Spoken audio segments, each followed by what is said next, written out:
Kalau kau buat sesuatu ikut mood, memang sampai bila-bila hidup kau tak stabil.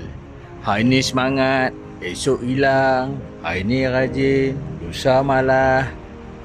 Bukan sebab kau tak boleh berjaya, tapi sebab kau terlalu ikut perasaan.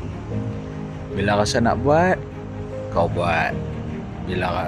Bila tak rasa, kau berhenti. Masalahnya, kejayaan tak ikut mood kau. Orang berjaya bukan sentiasa motivated.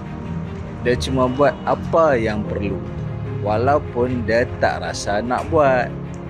So self control tu bukan seksi, tapi itulah yang bezakan hasil.